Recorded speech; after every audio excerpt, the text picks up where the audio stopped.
Welcome to In But Not Of, a podcast dedicated to applying a Christian worldview to the study of history and culture. We're so glad that you could join us today.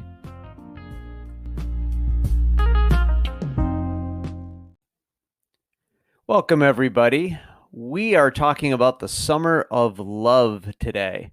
And I have a question mark at the end of it because I think by the end of today, we will have some of those questions answered and understand that really the summer of love is characterized by those who would like to characterize it that way. And when we look at history and reality, we may come to a different conclusion. But what I want to do is kind of start with, how did this all start? How did the summer of 1967 become characterized as the summer of love?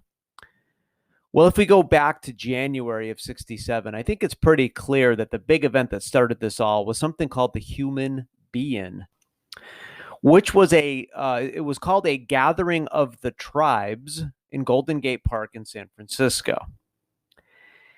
Now, estimates vary, but most people would argue that there were about 20,000 people there. Some put it as high as 30,000. But anyways, we have basically a city show up for this festival, for this Human Being.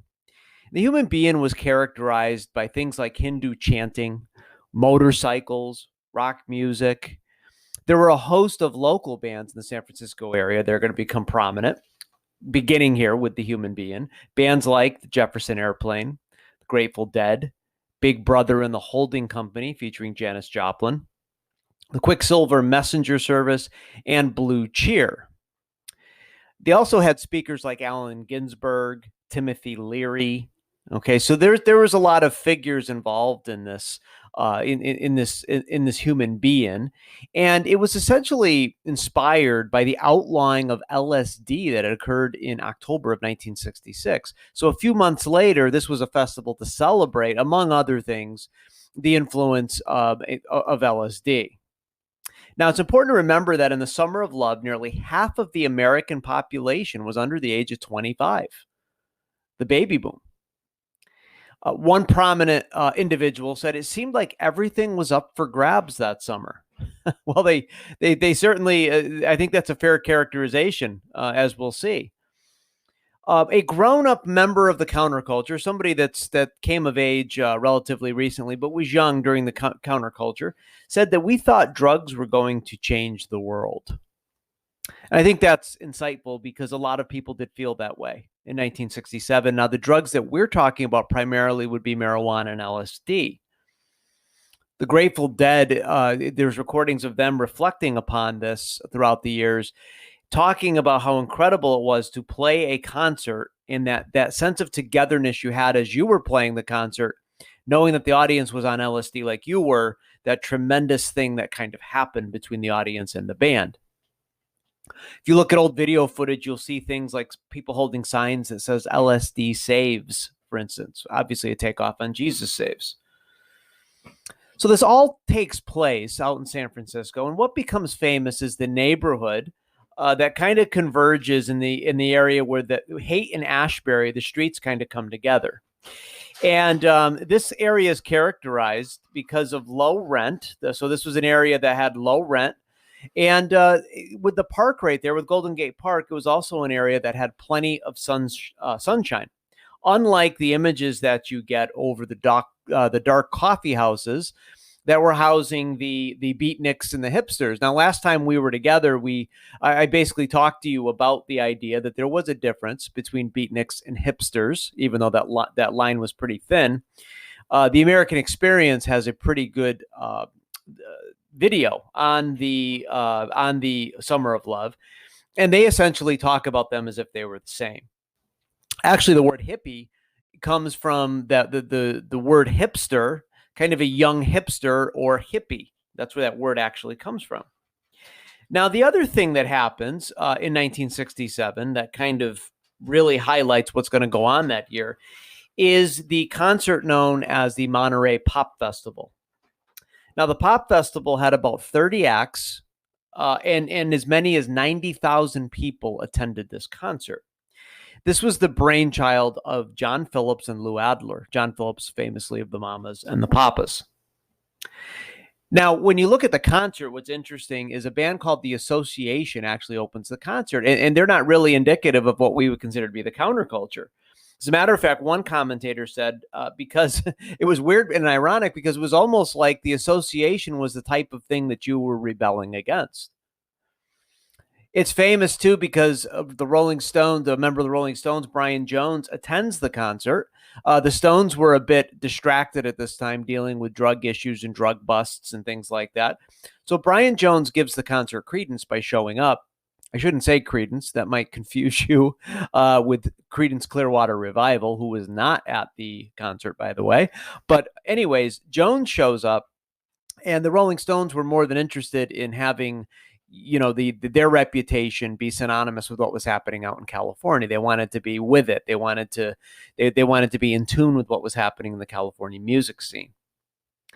The concert also becomes characterized by an individual named Augustus Owsley, who is the sound engineer for a brief time, anyways, of the Grateful Dead. Now, but he's more famous for his production and manufacture of LSD. It was known as Monterey Purple, was quite potent. And actually, as an individual, he mass produces, some have estimated millions of doses of LSD in California, in the San Francisco region during the summer. This concert actually would, and we will see this later, is going to feature the first bad trip tent, a tent set up and designed for people that are having bad LSD experiences. Now, at Monterey, it's famous too because you have the Jefferson Airplane, Jimi Hendrix, the Mamas and the Papas, The Who, and Ravi Shankar all meet at this concert. So maybe they had known of each other. I don't know. Maybe they had talked on the phone, but they actually meet each other here at the concert. A real coming together of some very famous people that would be etched in our memories. A young attendee named Sammy Hagar was actually there, if you can imagine that. Now, the concert itself is really remembered for the performances of Otis Redding, Jimi Hendrix, and Janis Joplin. And I think it's fair to say they really brought the house down. When you go back, if you want to really appreciate the talent that these individuals had, just watch them perform at Monterey. I don't blame people for being overwhelmed or blown away. The Airplane was actually the band that everybody came to see, and they were almost an afterthought by the time the show was over. The other thing that's going on at this time was there was actually a divide in the California music scene itself between the Los Angeles scene, which kind of reflected the business end of the culture, and then you had a pushback from the San Francisco music scene, where concerts were supposed to be held for free. It was a way to kind of just reach out to the community, where LA was more connected to the establishment, right? But you have this kind of tension, and you of course have bands that want to make money as well as perform for the counterculture. The other thing that you see here, and I think one of the more lasting images of what happens here at Monterey, images of Ravi Shankar, who was an Indian Hindu performer, famous for the sitar. He's going to be closely associated with George Harrison. He becomes so popular because of Monterey and Woodstock and other things that his ticket prices are going to be the same as the Rolling Stones, which really had a high ticket price at this time to go see them in concert. There's also images of the Hells Angels at Monterey, which is interesting as we'll talk about at Altamont. And then we have images of Pete Townshend smashing his guitar. And you also have images of Jimi Hendrix almost having sex with his. So these images are you can't really shake these as you watch Monterey, as you watch the concert. The other thing that's going to become prominent and talked about a lot in the counterculture, this was another concert where there were no arrests, deaths, or overdoses, at least none that we know of. Now let's go back to Haight Ashbury for a second, because the Monterey concert happens in June. Well, the Summer of Love is largely going to be characterized as taking place in the Haight, as it's known. And so what's going on there in the spring of 67? Well, by the spring of 67, it's been estimated that there were already 10,000 young people that had arrived in the city. A generation was growing up in a society that trusted in science and technology, yet had extreme anxiety and tension over growing up in a nuclear age that science and that technology produced. So you had a very anxiety-ridden young generation that was struggling with the tension of all of this. And it's been called the largest migration ever of young people in this country. going out to San Francisco to experience what had happened. And by now, the Human Being, Monterey, some of these other things are starting to come to the public consciousness, of course, through mediums like television. These kids claim they wanted something that was less urban and less consumeristic. You know, for kids who had it bad at home, the Haight was a place where they were told that they could go and people would take care of them, a real community, a real utopian community. And if you ever read the accounts from Lynette Fromey or Diane Lake of the Manson family, who we'll talk a lot about later, they're good examples of the type of young people that this type of environment would attract. Now, one of the first steps to kind of make this a reality was when the Diggers, who were a street theater group who organized and focused on exposing the consumerist society in some of their dramas, but also focused on feeding people in the street and really adhering to progressive values. They financed an individual named David E. Smith, who set up a free clinic in San Francisco, which, by the way, a series of those still exist to this day, to treat things. The free love idea is going to create, things that need to be treated, like venereal disease, but then other things like bad trips, all sorts of ailments needed to be treated, as you had a massive number of young people descending upon, which was at one time a pretty quiet, typical, a neighborhood in some ways. And then you have tens of thousands of young people come into this area. And by the way, David E. Smith set this clinic up and treated these young people with no malpractice insurance. There's an image of the of the thinking of the 1960s, right? And he said on average, they would treat about 250 kids a day for 7 days a week during the Summer of Love. The Diggers also would go through supermarkets and get expired food to feed people. In their minds, these people were throwing away perfectly good food. And as you hear people during this time period that are interviewed, they had no understanding of litigation or why anybody would ever throw anything away that could still be eaten. And it's a bit naive, of course. Why that happens. If somebody were to get sick or something like that, the litigation is legion that can happen. And then the Diggers also set up something called the free store, where you dropped off whatever you wanted and you picked up whatever you needed. And it's a bit comical to see the video footage of the woman who was running the store in the Haight said, and they dropped off everything you can imagine, right? And these couches that can barely fit in the door, they're bringing into the free store. Something tells me that perhaps that couch never exited that store. I'm not sure. I'm not sure that those couches would be hot items, in terms of what you would want to bring into your abode, I guess. But by June, Scott McKenzie, his song San Francisco becomes very popular and is played across the United States. And this is like a siren for a calling for everybody to come out west. The problem was, by June, when this song really becomes popular, a lot of the original people that had actually gone out to the Haight had left for country communes to establish a country kind of rural type of commune, or perhaps have a deeper spiritual experience. So by the time San Francisco hits the radio airwaves and the massive number of young people come out, the Haight has already changed. The mayor of San Francisco by June is yelling, "Stop, don't come out here." And he actually threatens and says they will be stopped if they come. Okay. And think about this. For all the hippie kind words that we heard at this time about just wanting to live and do all these other things, this massive number of young people are actually attempting to impose their will on the people of San Francisco. As much as the other side is demonized and trying to stop it, think about that. There really is a power struggle going on here. There's not enough facility, anywhere near enough facilities to meet the need. There's obviously a public health concern here, and nobody's working. And so this is a real challenge for the people of San Francisco as this happens. So by the summer of '67, many came, but it wasn't the people that you would typically think of. By the summer, drug peddlers, criminals, and all sorts of kind of dark characters show up here. Drug poisoning is happening, hepatitis, malnutrition, disease. Young people are being exploited and victimized in massive numbers. Muggings and thefts are occurring that are disguised and talked about as if it was socialism. And one of the sad things was there were many young people that were raped, but because they were runaways, they couldn't report it, or they wouldn't report it. It's been estimated that between 50 and 100,000 outsiders came into Haight Ashbury. It's a lot of people. Think about that.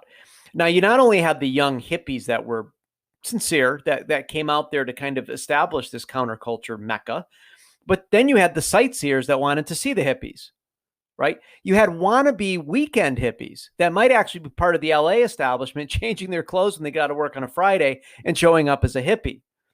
Drug, sex, and rock and roll will attract all sorts of people, right? They began to run bus tours. Maybe you've seen video footage of that. Look at all the hippies. And they actually had a bus driver that would describe what they were seeing over an intercom. And, you had people at the time complaining about this, saying, we want to be talked to, not watched like animals. Of course, living and acting like animals will kind of attract this kind of mindset, right? And so that's kind of what people saw anyways when they looked at this. But the sad thing, again, was many of the young hippies were barefoot. Infections happened, and they were basically young kids that couldn't feed themselves. The free clinic, along with the Diggers, they actually produced a survival guide. And if you read that, it's very sad, because it says things like on how to avoid gang rapes and other traps that might happen to you when you're out at the Haight. And these were young teenagers. I mean, there was teenagers that you can see in video footage being interviewed, 13 to 16 years old. I would argue some were probably even younger than that. You have images of by the summer, people in crowds on dangerous drug stupors, completely out of their minds as the harder drugs began to take over. So what started to happen was paddy wagons would show up in the Haight and just start rounding people up, these young individuals. They would just take them into the paddy wagon if they looked young, if they didn't have ID, and they would basically take the runaways and do their best to kind of get them back home. But speed, cocaine, heroin had changed the Haight as quick as it was changed by the peace, love, and the hippies in the early summer. By the middle and late summer, these drugs have produced paranoia, garbage, and in one account, somebody actually wrote that even the cats began to disappear. And his thinking was that the speed freaks began to eat anything they could. I don't know if that's true, but it did. There was a lot of really ugly, dirty behavior that was starting to appear here. Utopia was clearly gone. So the image of a summer defined by a peace and love pilgrimage is to say the least a bit skewed. Yeah, it's also called the long hot summer. And that wasn't because of the weather necessarily, but it was because of the nearly 160 race riots that occurred during the quote unquote summer of love. For instance, in Detroit, 43 wound up dead after a 5-day riot. 1,400 buildings were burned in Detroit. 342 were injured. And it was basically culminating largely race riots, African Americans, where 60,000 low-income people were crammed inside a very small area. Now, what happens with the hippies in Haight Ashbury is they go back home in many cases, not all cases, but many cases, to their suburban middle-class homes that they ran away from. Well, the problem in Detroit is many of these people didn't have somewhere to run away to or to go away from their environment, their situation, due to racism and other things. So you have this thing that's playing itself out too, even in the reality of the summer of love. Peter Coyote, who was a member of the Diggers and some other individuals out in this area, said that they had really not left any blueprints behind for a better society. He said, we tried to set up alternative everything. We just went too far. Well, very few talk about the darkness and the ugliness of the summer. For instance, in Greenwich Village, a woman named Linda Fitzpatrick and Leroy Groovy Hutchinson were murdered in an East Village boiler room. She was raped and she was actually pregnant when this happened. Very often people talk about 1969 and the Helter Skelter killings as the end of the 60s, but you saw examples of this in the regions that were supposed to be hippie havens here. The young often chastise the older generation for their use of booze and tranquilizers, but they ended up being vulnerable and ineffective due to the extent of their addictions. It's kind of ironic. Ted Nugent, the guitar player, you may know who he is, gave a quote that I thought was interesting. I think it was to Joe Rogan in an interview where he said, I want to be able to count on my bass player, talking about that marijuana was fine and good. And it's interesting because if marijuana actually slows your reactions, if you're a musician, how does this impact you when you need quick reactions, right? I mean, that's kind of a simple thing to think about, but the argument was pushed back. Oh no, marijuana just makes everything better as far as music goes. But a quote from the time that was famous in the Summer of Love was, maybe everybody needs to go to jail to make marijuana legal. Well, isn't that interesting? Because, 50 years later, isn't that a big reason we are seeing it legalized all over the United States? Because there are too many or so many people in jail, it's becoming virtually impossible to enforce. Not because it's righteous or good, but because it's reached a point where that is the argument. A journalist, the other thing before I move on, Aldous Huxley, in his book A Brave New World, basically, drug use is actually promoted by the state to control the population. So think about that. A journalist for Look magazine named William Hedgepeth said that it was a religious movement. By the end of the month of June, for instance, there was a summer solstice ceremony that you can look at, and it certainly looks like a religion to me when you look at the ceremony itself. And so one of the things, of course, Timothy Leary is very much a centerpiece of the counterculture. And he describes what happens with this religious, perhaps, understanding of what happens when you're on LSD. There's a sense of being in communion with powers greater than yourself and intelligence which far outstrips the human mind, and energies which are very ancient. You have a sense of being brought into God's workshop, and where the veil is pulled away for the first time. You see how things really are. Hey, we're trying to... Okay, so you can see it's interesting that he uses the words of intelligent and ancient spirits and things like that. I think he may be onto something there, but it's not what he thinks it is. Many talk about this idea of cosmic oneness when you're on LSD. Of course, the Bible, though, talks about God as being wholly other, as being separate from his creation and not the same thing. Psalm 113, 5-6 says, "Who is like our Lord our God, who is seated on high, who looks far down on the heavens and in the earth?" Peter Jones, I would highly recommend you a book called The Other Worldview, where he basically argues that worldviews can essentially be divided by the principle of, do you think everything is one or do you think it's two? Now, clearly, a biblical Christian understanding of worldview necessitates that it's two. Genesis 1:27 also says that we are special as human beings, that we're made in God's image. So God created man in his own image. In the image of God, he created him. Male and female, he created them. So again, clearly, some of the things that we see going on today constantly wants to embrace the oneness at the expense of God being creator. The other thing that you see constantly talked about that inspired many people to go out west was the idea that humans will take care of each other. There's an innate goodness. Well, if you know your Bible at all, even the church in Corinth had trouble with this. With following this, the Apostle Paul has to take them to task for the way that they were celebrating the Lord's Supper. So at the Haight, the older hippies, which when I say older hippies now, we're talking about maybe people who are 20, if you take into consideration the young 13 prepubescent hippies in some cases, received their identity as being free and having no responsibility, the older hippies. So how could these vulnerable young teens count on them? As a matter of fact, they get out of Dodge. And what you have left behind are these sad, vulnerable, victimized young teenagers out during the quote-unquote Summer of Love. Ironically, it's the police that actually save them by collecting them and putting them in the paddy wagons. I think those stories need to be written and heard about and emphasized as well. And even though Peter Coyote said we had no blueprint, well, there is definitely one now, right? Freedom in the area of sexuality and drug use reinforced by government regulation is the blueprint. Members of what used to be the far left are definitely supportive today, if you think of it, of the government regulation end of things. And the members of the far right are definitely supportive of the freedom end of things. Isn't it ironic how those two can converge and meet together over something like this?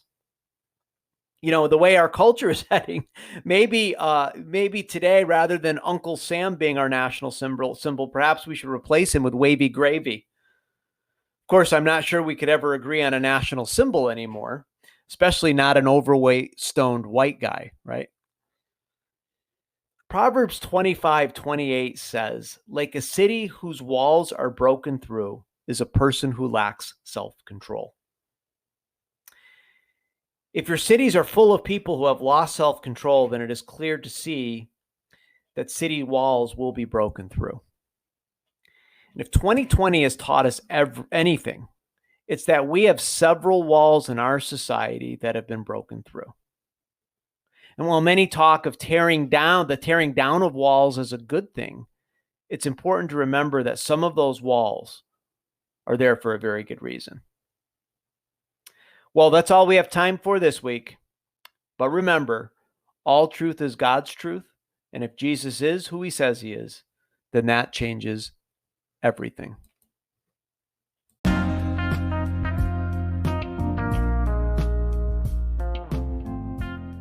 We hope you enjoyed being with us today. Join us each week for In But Not Of, a podcast dedicated to applying a Christian worldview to the study of history and culture.